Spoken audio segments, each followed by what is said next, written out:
वंदे मातरम, नमो again, नमो again, नमो again. Bharat माता की जय, भारत माता की जय।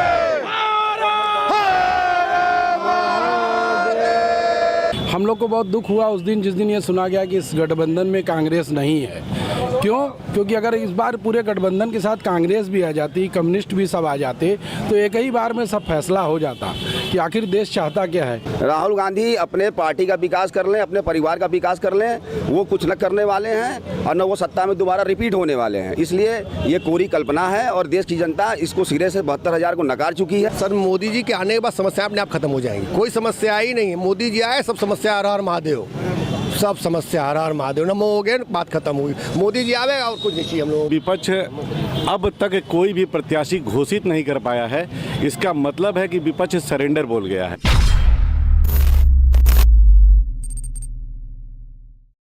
नमस्कार दोस्तों, स्वागत है आपका शाइनिंग इंडिया चैनल में। आज हम हैं बनारस में और यहाँ पे आज हमारे साथ पीछे आप देख रहे हैं बहुत विशेष लोग हैं। इनका नाम है नमो अगेन वॉरियर्स काशी।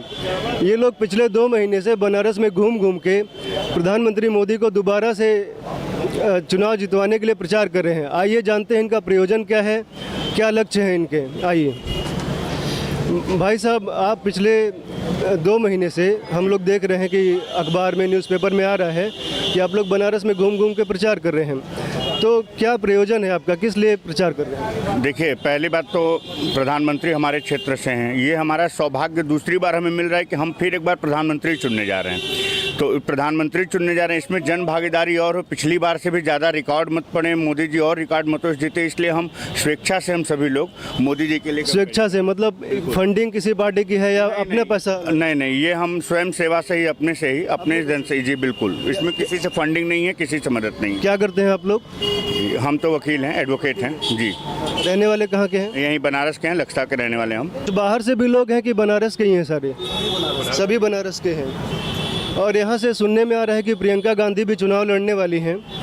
तो क्या लग रहा है, मोदी जी की राह जो है सरल होगी या कठिन होने वाला है? और सरल हो जाएगी, क्योंकि जो देश जिस तरह से राजनीतिक मुहाने पे खड़ा है, सभी प्रकार के गठबंधन बन रहे हैं। हम लोग को बहुत दुख हुआ उस दिन जिस दिन ये सुना गया कि इस गठबंधन में कांग्रेस नहीं है।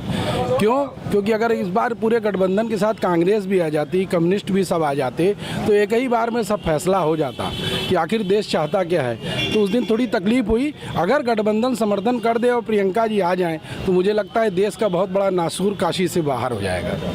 पिछले 5 वर्षों में मोदी जी ने बनारस में ऐसा क्या किया कि आप लोग अपने पैसे से मोदी जी का प्रचार कर रहे हैं? देखिए, काशी पूरे विश्व की सांस्कृतिक राजधानी है और संस्कृति का सबसे बड़ा काम होता है, जब देश को दिशा दिखाना हो तो संस्कृति आगे आती है, जब राजनीति कहीं किसी भंवरजाल में फंस जाती है। तो वर्तमान समय में पूरा देश विश्वगुरु बनने की राह पे चल पड़ा है। ऐसे में हमारे काशी जो सांस्कृतिक राजधानी है, उसका मुख्य काम है कि पूरे देश को रास्ता दिखाना। इसलिए आज पूरी काशी, जिसमें हर वर्ग जाति धर्म के लोग काशी में निवास करते हैं, सबका अलग अलग मोहल्ला है, हर जाति धर्म का अपना अपना मोहल्ला है, वो सारे लोग मिलकर 25 तारीख को नामांकन में इसलिए चलेंगे कि पूरा विश्व देखे कि इस मुद्दे पर, नरेंद्र मोदी जी के मुद्दे पर, उनके विचारधारा पर पूरा भारत खड़ा है। तो ऐसी टीम आप लोग की बनारस में ही काम कर रही है, पूरे भारत में काम कर रही है? यहाँ तो अभी तो बनारस में हम लोग यहाँ देख रहे हैं, वैसे तो ऑल इंडिया में सभी जगह सभी संस्थाएं काम कर रही हैं। बनारस में क्या काम देख रहे हैं कि कुछ अच्छा काम मोदी जी ने क्या काम किया? अब क्या अच्छा काम दिखाया जाए, जिसको नहीं दिखने समझ में आता है तो उसके लिए तो कुछ नहीं है, जिसको दिखाई देता है उसके लिए बहुत कुछ है। जैसे यहाँ का ओवर ब्रिज अधूरा था, पहले आते ही उसको कम से कम रास्ता दिया कि लोगों को कि कम से कम चलने लायक हो। उसके अलावा है यहाँ एक आपको कैंसर हॉस्पिटल BHU में दिया, कैंसर हॉस्पिटल रेलवे कॉलोनी में दिया, ट्रामा सेंटर दिया। उसके अलावा है यहाँ काशी का जहाँ विश्वनाथ कॉरिडोर चल रहा है, चारों ओर बहुत ही काम हो रहे हैं। उसको न देखने वाले के लिए कुछ नहीं है, देखने वाले के लिए बहुत कुछ है।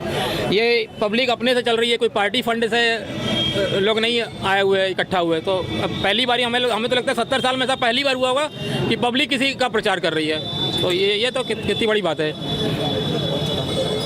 मोदी जी का कौन सा काम आप लोग को बहुत अच्छा लगा बनारस में? कोई एक सबसे बड़ा तो अच्छा यही लगा जो ओवरहेड तार था, मतलब बचपन से तो हमें तो उससे इतनी चिढ़ होती थी, मतलब पर्सनली हम बताएं, वो मेरे लिए तो सबसे बड़ा काम वही हुआ कि कभी ज़िंदगी में नहीं सोच सकते थे। फ्लाईओवर तो सब सोचते थे, ये सोचते थे, लेकिन वो अंडरग्राउंड जो वायरिंग है वो तो भैया अल्टीमेट काम है, अल्टीमेट काम है। आप बताइए बस। सबसे ज़रूरी देखिए, जैसे शरीर को चलाने के लिए एनर्जी की ज़रूरत होती है। यहाँ पे सबसे बड़ी प्रॉब्लम थी बिजली। हम व्यापारी हैं, हम देखते थे कि 5 घंटा बिजली मिलती थी, 2 इन्वर्टर थे वो भी बोल जाते थे। स्थिति इतनी ख़राब हो जाती थी कि आप जो 6 बजे अपना दुकान बढ़ा के निकल लेते थे। और इनके आने से मुझे जो सबसे अच्छा कि 24 घंटा में बिजली का जो है पूरी तरह जी, जिसकी वजह से सारी सेवाएँ जो है सुचारू रूप से चल रही हैं। ये बहुत बड़ा अचीवमेंट है और काशी के लोगों को ये नहीं भूलना चाहिए। ये बिजली एक ऐसी ज़रूरत है जो हम लोग को रुला देती थी, पूरा परिवार रो देता था। एक कमरे में सोने के लिए हम मजबूर हो जाते थे। अखिलेश यादव का जब शासन था तो बिजली नहीं आती थी। अरे क्या 5 घंटे ज़्यादा बिजली मिलती नहीं, 5 घंटा 6 घंटा 7 घंटा मोटर बंद हो जाते थे, पानी की दिक्कत, दुनिया भर की प्रॉब्लम। अखिलेश शासन से मतलब नहीं है, शासन ऐसा होना चाहिए जिसमें आम पब्लिक, हमें किसी से कुछ नहीं चाहिए, लेकिन मूलभूत सुविधाएं तो हमें चाहिए। बिजली हमें चाहिए, चलने के लिए सड़क चाहिए, पीने के लिए पानी शुद्ध चाहिए। इतनी व्यवस्थाएं तो हर सरकार को देना चाहिए। यही एक सरकार है जिसने मुझे पूरी तरह से सेटिस्फेक्शन दिया है। मुझे और कुछ नहीं चाहिए। मुझे बहुत सारे यहाँ फैक्ट्री और इन सब चीज़ों को नहीं विवेचना करते हैं, लेकिन मूलभूत संरचनाएं हमें मिलनी चाहिए जो यहाँ मिल रही है। अब रोड की बात करें, पहले रोड खड़बड़ रोड चलिए, सारा इतनी तरह की बीमारियाँ, डॉक्टर के पास जा के आदमी परेशान हो जाता था। आज इन चीज़ों से बहुत ज़्यादातर मुक्ति मिल चुकी है, 80% से ज़्यादा हमें मुक्ति मिल चुकी है। और उम्मीद करते हैं कि सरकार, अब मोदी जी फिर आएंगे और अब बनारस तो पूरी तरह से हम जो है बहुत अच्छे ढंग से जो है सही करेंगे इसको। यहाँ से मोदी जी के विरुद्ध कई लोग चुनाव में खड़े हैं।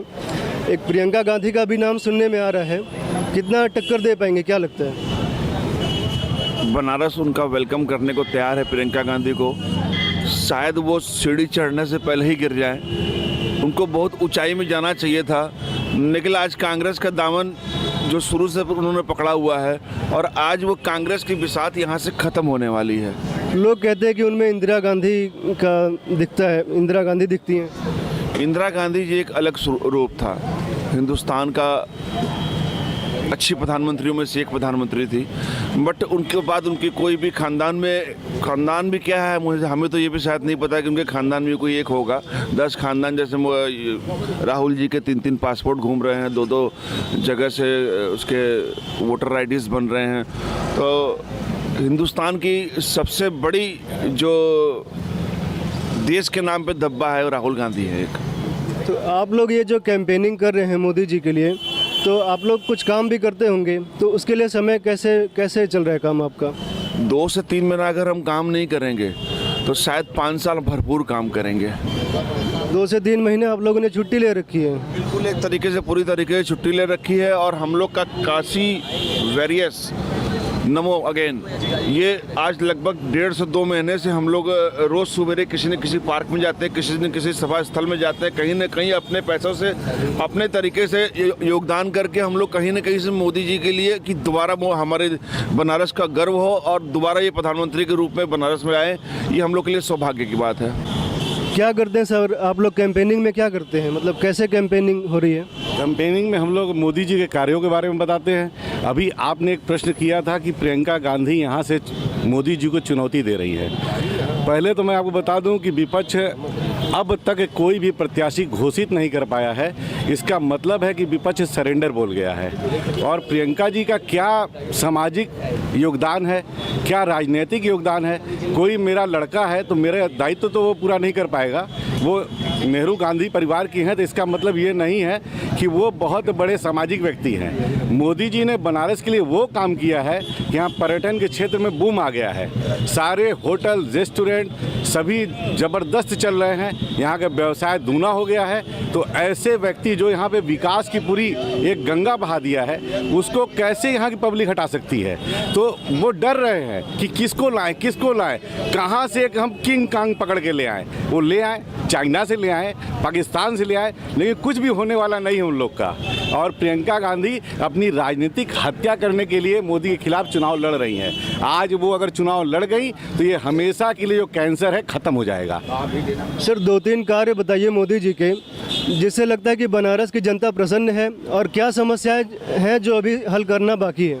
सर पहला तो कार्य इनका IPDS के तहत बिजली का जो तार दिख रहा था ऊपर, वो सब अंदर चले गए, सबसे महत्वपूर्ण कार्य। दूसरा कार्य सर इनका था, अभी हम लोग देखें अपने BHU के पास बना है कैंसर अस्पताल बना है सर, वो अपने पूर्वांचल के लिए ही नहीं पूरे भारतवर्ष के लिए एक मिसाल बना है। तीसरा कार्य सर गंगा जी सफाई का था, अभी प्रियंका गांधी आई मिर्ज़ापुर से और गंगा जी का आचमन की, वो आचमन आज तक कभी नहीं कर पाती। अगर गंगा जी की सफाई मोदी जी ने नहीं करवाई होती तो गंगा जी सफाई हुआ है, आचमन की है, वो उनका भाग्य है। वो मोदी जी को धन्यवाद कहें वो कि कम से कम आचमन करने लगा गंगा जी को बना दिए मोदी जी, और हम लोग का ये भाग्य है। हम लोग इस चीज़ पे बहुत गर्व महसूस करते हैं कि मोदी जी के द्वारा किए हुए कार्यों से बनारस ही नहीं पूरा देश विश्व गुरु बनने जा रहा है। मोदी जी को तहे दिल से धन्यवाद, फिर से हमें फिर से जीते और बहुत ही बहुमत से सरकार बने। कौन कौन सी समस्याएं जो आप देखते हैं कि मोदी जी को आने के बाद हल करना पड़ेगा, जैसे अभी परेशानी कुछ है, कौन कौन सी समस्याएं हैं अभी? सर मोदी जी के आने के बाद समस्या अपने आप खत्म हो जाएंगी, कोई समस्या ही नहीं है। मोदी जी आए, सब समस्या हर हर महादेव, सब समस्या हर हर महादेव, नमो हो गए, बात खत्म हुई। मोदी जी आवे और कुछ नहीं चाहिए हम लोगों को। सर आप बोलिए। अभी बनारस में हम लोग देख रहे हैं, सब बता रहे हैं कि काफ़ी विकास हुआ है, लेकिन फिर भी कुछ समस्याएं होंगी जो बनारस की जनता चाहती है कि मोदी जी आके उसका हल निकाले। देखिए 5 साल में तो उन्होंने बहुत डेवलपमेंट कर दिया बनारस के लिए। हम लोग जुड़े हुए हैं होटल व्यवसाय से, और देखा जाता है कि 5 सालों में लाइट की व्यवस्था बहुत अच्छी हो गई है, और यहाँ से इंटरनेशनल फ़्लाइटें जो नहीं जाती थी वो अब जा रही हाँ, डोमेस्टिक फ़्लाइटें आप ये देखिए कि डोमेस्टिक फ़्लाइटों का फ्रीक्वेंसी बढ़ गया, डोमेस्टिक फ़्लाइटें चालू हो गई, तो टूरिज्म में आ गया ना, टूरिस्ट आने लगा, उनको बेहतर व्यवस्था मिलने लगी। कॉरिडोर बनने से और भी अच्छा डेवलपमेंट हो जाएगा, रास्ते साफ़ होने लगे, जो बाहर का पब्लिक आता रहा वो देखता रहा, अरे यार ये तो सफाई भी अच्छी हो गई है, जो मकर जाल रहा आपके लाइटों का उसकी व्यवस्था दुरुस्त हो गई।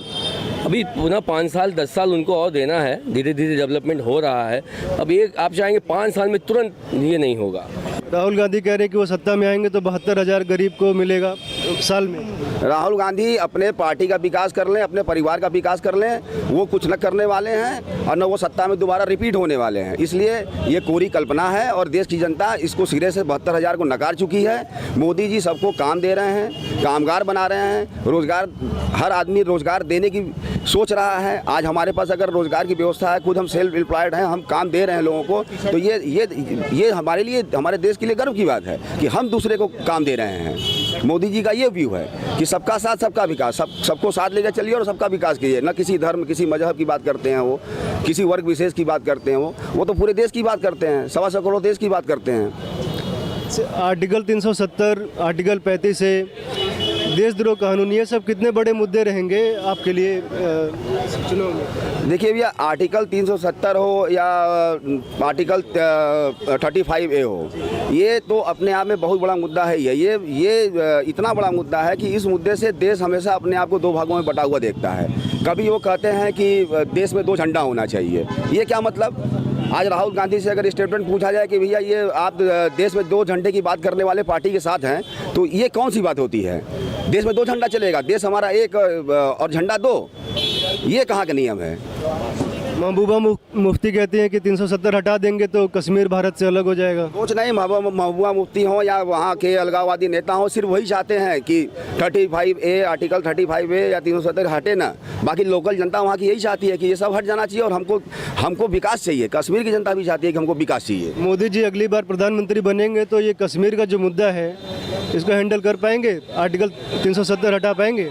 मोदी जी प्रधानमंत्री अभी हैं, इस टर्म की आप बात करेंगे तो हद तक एक कश्मीर का मुद्दा जो आतंकवाद से जुड़ा हुआ था, लोकल पत्थरबाजों से जुड़ा हुआ था, वो तो लगभग सॉल्व हो चुका है, और थोड़ा बहुत जो बचा हुआ है वो आने वाले समय में 2019 के बाद वो भी सॉल्व हो जाएगा। आज आप देखिए पत्थरबाजी की घटना कश्मीर में कम है, आज आप देखिए आतंकवादी घटना पूरे देश में कम है। ये किसकी बदौलत है? एक सक्षम नेतृत्व की बदौलत है, एक मजबूत नेतृत्व की बदौलत है। वो नेतृत्व सिर्फ नरेंद्र मोदी ही दे सकते हैं और कोई नहीं दे सकता, क्योंकि उनके नेतृत्व के पीछे उनका स्वार्थ नहीं जुड़ा है, और सभी के नेतृत्व के पीछे कुछ न कुछ स्वार्थ जुड़ा हुआ है, परिवार का हो चाहे किसी का हो, पार्टी का हो। लेकिन मोदी जी के नेतृत्व के पीछे सिर्फ एक है, एक राष्ट्र श्रेष्ठ राष्ट्र, हमारा देश प्रथम। सर आप बताइए, मोदी जी के किन कामों से आप प्रभावित हैं? कहाँ के रहने वाले, पहले ये बताइए। बनारस के नाम क्या होगा? कुलदीप सिंह। कुलदीप सिंह। तो मोदी जी के किन कामों से प्रभावित होकर आप लोग स्वयं से मोदी जी का प्रचार कर रहे हैं? कौन से काम है? अब मोदी जी के कामों के बारे में बताना और उसको वो करना, मतलब उनके ऊपर टिप्पणी करने वाली बात हो गई है ना। आप खाली जो यहाँ रहने वाले लोग हैं उनसे खाली जनरली आप पूछिए तो हर आदमी आज की डेट में काम देख रहा है, ठीक है ना। अभी इसके पहले भी लोग आते थे, खाली बस बात होती थी, काम नहीं होता था। अब काम हो रहा है, और काम हो रहा है तो थोड़ी सी दिक्कतें तो आएंगी, कुछ बनेगा। आप घर भी बनवाइए अगर तो 2 दिन 4 दिन आपको दिक्कत होती है, ठीक है ना। तो वो जनता यहाँ की समझ रही है और उसको वो सहन कर रही है। और मोदी जो भी कार्य कर रहे हैं वो हमारे शहर के लिए, आने वाले फ्यूचर के लिए बहुत अच्छा कार्य है। वो प्रियंका गांधी चुनाव लड़ने वाली हैं तो उनको कई पार्टियों का समर्थन होगा, क्या लगता है बड़ा टक्कर दे पाएंगे मोदी को? ये तो जनता उनको बताएगी ना, ये तो जनता बताएगी। क्या लगता है सर आपको, प्रियंका गांधी मोदी जी को टक्कर दे पाएंगी? कोई टक्कर नहीं सर, यहाँ 3-4 लाख वोट से मोदी जी जीत रहे हैं। अगर वो आएंगे भी तो कोई फर्क नहीं पड़ता है यहाँ पर। पिछली बार 3.5 लाख वोटों से जीते थे, इस बार सभी पार्टियां यदि एक हो जाती हैं और प्रियंका गांधी एक बड़ा चेहरा राष्ट्रीय स्तर पे हैं। कहाँ बड़ा चेहरा है सर, वो तो अभी नई आई, अभी तो लंदन पेरिस हाफ स्कर्ट पहन कर घूम रही, तो पहली बार आई है चुनाव में। इसके पहले न कभी प्रचार न प्रसार। अभी 10 दिन आने से वो चुनाव थोड़ी न जीत जाएंगी। वो तो बपौती है, बाप की अपने बाप को भुना रही हैं, वो चीज़ है। उनका कोई पर्सनल तो है नहीं वो चीज़। लेकिन भावनाएं तो लोगों की जुड़ी हैं, उनको इंदिरा गांधी कई लोग दिखते हैं लोगों को। लोग बहुत पढ़े लिखे हो गए, भावनाओं से काम नहीं करेंगे। जो काम करता है उसके लिए वो काम करेंगे, ऐसा कुछ नहीं है। क्योंकि इतना ज़्यादा परिवहन विभाग में काम हुआ है, इतना ज़्यादा ऑनलाइन डिजिटल टैक्स जमा हो रहा है। पहले आरटीओ ऑफिस का 2-2 दिन चक्कर लगाना पड़ता है, सब घर बैठे काम कर लीजिए कंप्यूटर पर बैठकर, कहीं नहीं जाना पड़ता। रोड टैक्स सब कुछ इसी जगह ऑनलाइन जमा हो जा रहा है, लाइसेंस तक बन जा रहा है। जो बॉर्डर पर 3-3 महीने 2-2 दिन 3-3 दिन की लाइन लगती थी, जीएसटी आने से एक बार बिल पेड करिए, गाड़ी वाले चाहे जहाँ से यहाँ से मुंबई से लेकर कन्याकुमारी तक चले जाए, दिल्ली से कहीं चले जाए, कोई फर्क नहीं पड़ता, कोई चेकिंग नहीं, किसी तरह का कुछ नहीं है। बहुत सारी मोदी गवर्नमेंट सुविधाएं आ चुकी हैं, इतना ज़्यादा कि कोई उसकी सीमा नहीं है। आप क्या कहेंगे सर? मोदी जी के आने से हम लोगों का विकास ही हुआ है और दोबारा भी आएंगे तो हर हाल में बनारस आगे ही जाएगा, पूरा देश आगे जाएगा। और जहाँ तक रही बात, एक टाइम हमको भी याद आता है कि जब हम लोग बैंक जाते थे तो हम लोग को 1-1 घंटा लाइन में लगना पड़ता था। आज की डेट में हम लोग बैंक जाते हैं तो समझिए पिन ड्रॉप साइलेंट है, जो कि हम लोग मेट्रोपॉलिटन सिटीज़ में देखते थे। सूरत वगैरह में जो चीज़ हमने देखा था कि वहाँ पे बड़े बड़े बैंकों में जिनका 1-1 हज़ार करोड़ का ब्रांच है, वहाँ पे लाइन नहीं लगी हुई है। ये चीज़ हम लोग कभी बनारस में एक्सपेक्ट नहीं किए थे कि यहाँ लाइन नहीं लगेगी। मतलब गठबंधन या कांग्रेस सरकार पे बिल्कुल भी भरोसा अब नहीं है क्या आपका? नहीं, हम लोग को तो बिल्कुल भी नहीं है, क्योंकि यहाँ गठबंधन का नीति या नियत सब हम लोग देख रहे हैं। हम लोग सब जान रहे हैं कि इनकी आगे की क्या सोच है और किस भावना से ये लोग काम करेंगे। किस भावना से? अर्थात भावना देख लीजिए, जितने भी यहाँ के दल हैं सब तो परिवार वाले हैं। हर आदमी को हम लोग भी देख रहे हैं कि इनका पुराना जो समीकरण है, जो इनकी पुरानी पारिवारिक स्थिति रही है, ये सब एक तरीके से बिजनेस कर रहे हैं। ये व्यापार है इनका, ये कोई जन मानुष के लिए या इनके लिए कोई ऐसा नहीं है कि हम यहाँ पे बहुत अच्छा काम कर देंगे कि यहाँ की जनता से उनको कोई लेना देना नहीं। एक बार जीत जाएंगे उसके बाद हमको तो नहीं याद आता है कि कोई चीफ मिनिस्टर भी बनारस में 10 बार आया होगा। आज हम लोग को यहाँ तक देख रहे हैं हम लोग कि प्रधानमंत्री जैसा व्यक्तित्व आज की डेट में बनारस में 19वीं बार, मेरे ख्याल से 18-19 बार ये आ रहे हैं। तो हम लोग के लिए बहुत बड़ी बात है और बनारस की जनता इस चीज़ को समझ रही है। मातरम मातरम मातरम मातरम मातरम मातरम मातरम मातरम वंदे मातरम नमो अगेन नमो अगेन नमो अगेन वंदे मातरम नमो अगेन नमो अगेन नमो अगेन वंदे मातरम नमो अगेन